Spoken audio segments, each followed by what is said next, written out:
کے چادر میں ڈال رہے تھے، بھر کر کے ڈال رہے تھے، 2-3 مرتبہ اس طرح کیا، پھر کہا لپیٹو، لپیٹنے کے بعد پھر کہا سینے سے لگاؤ۔ ابو ہریرہ فرماتے چادر اٹھا کے میں نے سینے سے لگائی، اس کے بعد پھر میرا حافظہ اتنا بڑھ گیا کہ کوئی چیز پھر مجھ سے نہیں بھولی۔ تو اب یہ ہے دعا کی برکت۔ تو ممکن ہے یہ فرق جو ہے قبل دعا ہو اور بعد دعا ابو ہریرہ کا احادیث کا ذخیرہ بڑھ گیا ہو۔ تو بہرحال اس قسم کے اور جوابات بھی دیے گئے ہیں، یہ اہم مقام ہے۔ یہ سوال اور استثناء منقطع ہے، متصل ہے، اس کو اچھی طرح سمجھ کر کے سوال کا جواب دینا ہے۔ آگے ایک اور بات ہے، فَإِنَّهُ يَكْتُبُ وَلَا أَكْتُبُ، وَلَا أَكْتُبُ پر بھی سوال ہے۔ ابو ہریرہ فرماتے ہیں کہ میں لکھتا نہیں، حالانکہ یہ ہے کہ حسن بن عمر کہتے ہیں کہ میں استاد مکرم صحابی رسول حضرت ابو ہریرہ کی خدمت میں ایک وقت میں موجود تھا۔ ایک حدیث پر تھوڑی بحث ہو گئی تھی، تو میں نے کہا کہ یہ الفاظ یوں ہیں، ان نے کچھ اور کہا، پھر خود ہی فرمایا چلو جاتے ہیں اور کتاب کو دیکھتے ہیں، مسودے کو۔ فرمایا مجھے اندر لے گئے، مسودہ کھول کے دکھایا تو باقاعدہ ایک کاپی تھی اور قلم بند تھی، اور اس میں مجھے دکھایا کہ دیکھو یہ حدیث اس طرح ہے۔ تو اس سے معلوم ہوتا ہے کہ ابو ہریرہ بھی لکھا کرتے تھے، اور حالانکہ یہ کہ انی لا اکتب، میں نہیں لکھتا ہوں۔ تو اس کا جواب یہ دیا جا سکتا ہے کہ بھئی ہو سکتا ہے کہ شروعات میں نہ لکھتے ہوں اور بعد میں لکھنا شروع کیا ہو، اور یا یہ بھی ممکن ہے کہ بھئی احادیث تو ماشاءاللہ یاد تھیں، ابو ہریرہ حافظ الحدیث تھے، چونٹی کے بڑے اپنے دور کے بڑے محدث تھے، اور نبی کریم صلی اللہ علیہ وسلم کی دعاؤں کی برکت سے حافظہ بڑھ گیا، خدمت کی وجہ سے، شوق کی وجہ سے، حرص کی وجہ سے۔ لیکن ممکن ہے آگے جب سلسلہ پڑھانے کا جب جاری ہوا، 800 طلبہ ان نے استفادہ کیا۔ ابو ہریرہ کے 800 شاگرد ہیں، 800 شاگردوں کو جو پڑھایا تو کسی نے تو کاپی لکھی ہوگی، اور بعض اوقات طلبہ لکھ کر کے استاد کو پیش کرتے ہیں کہ ہم نے آپ کی یہ تقاریر لکھی ہیں، اب یہ ہم آپ کو تحفہ دیتے ہیں۔ تو ہو سکتا ہے کسی شاگرد نے لکھ کر کے ان کو دیا ہو، تو یہ ہے، لہذا لا اکتب سے کسی قسم کا کوئی تعارف نہیں ہے۔ آگے تابع ہو، تو یہ ہو جو ہے مانا معمر ان حمام، تو اوپر جو ہے شاگرد ان ابی ہریرہ، تو ابو ہریرہ کا شاگرد اوپر کون ہے؟ یعنی مقصد یہ کہ وہب بن منبہ ان اخی تابع معمر ان حمام، تو اوپر بھی شاگرد جو ہے وہ حمام، ابو ہریرہ کا شاگرد حمام ہے، یہاں بھی وہی ہے، لیکن وہاں حمام کا شاگرد وہب ہے اور یہاں حمام کا شاگرد معمر ہے، تو معمر متابع اور وہب بن منبہ یہ متابع اور سمجھا کہ حمام جو ہے یہ ہو گیا متابع علیہ۔ تو کہتے ہیں اس روایت کے بیان کرنے میں معمر جو ہے وہب کی مطابعت حمام نے کی ہے، معمر نے کی ہے ان حمام ان ابی ہریرہ۔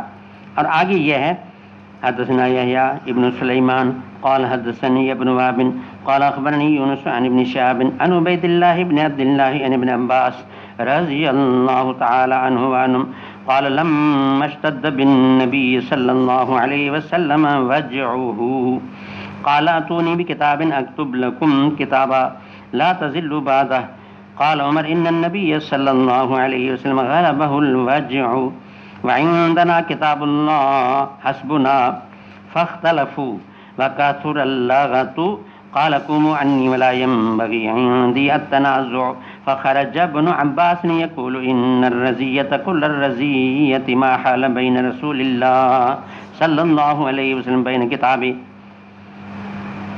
یہ روایت جو ہے حضرت عبداللہ بن عباس رضی اللہ تعالی عنہما فرمایا کرتے تھے، اور اصل میں یہ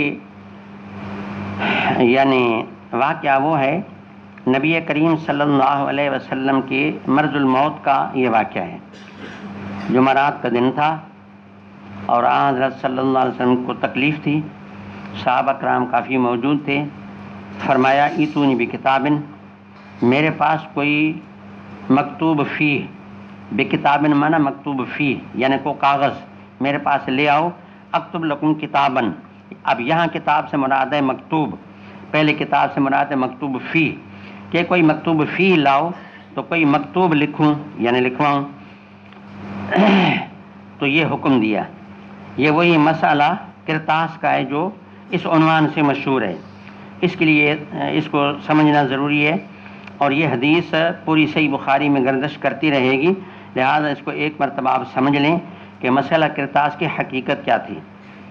تو اس میں یہ ہے، اتنا تو فرمایا کہ آپ قلم کاغذ لائیں اور میں آپ کو ایک ایسی چیز لکھواؤں کہ میرے بعد آپ گمراہ نہیں ہوں گے. پھر اس میں تھوڑا سا اختلاف رائے ہو گیا، اور پورا حلقہ تھا اور پوری ایک مجمع تھا. بعضوں کا خیال یہ تھا کہ ہم قلم کاغذ لائیں، اور دیگر حضرات کا یہ کہنا تھا کہ ضرورت بھی نہیں ہے، اللہ کے نبی کو تکلیف ہے اور خواہ ہم لا کر کے لکھوائیں تو ضرورت کیا ہے، پیچھے کون سی چیز باقی ہے جس میں ہمیں کوئی حاجت ہے.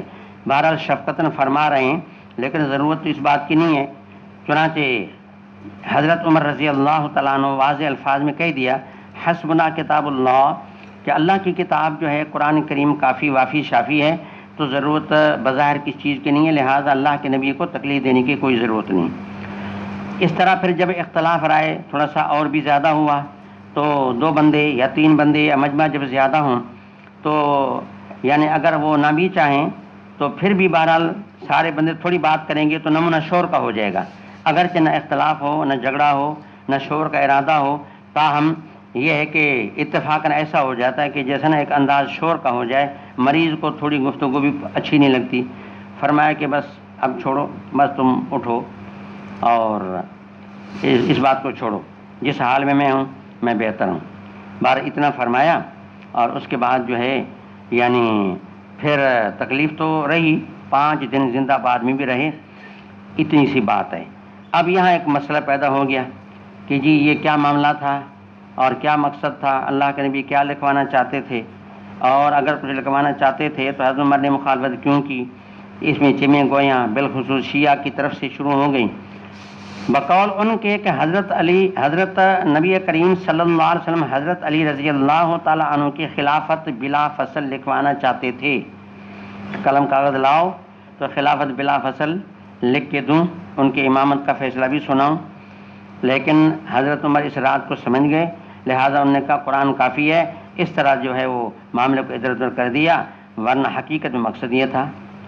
اس کے لیے ہم یہ جواب دیتے ہیں کہ پہلے بنیادی طور پہ اس بات کو سمجھنا ضروری ہے کہ جی اہل سنت والجماعت، اہل حق کے نزدیک اصول دین 3 ہیں. اچھی طرح سمجھ لو اور یاد کرو. اصول دین 3 ہیں. ایک توحید ہے، دوسری رسالت ہے، تیسری قیامت. یہ دین کے بنیادی 3 اصول ہیں.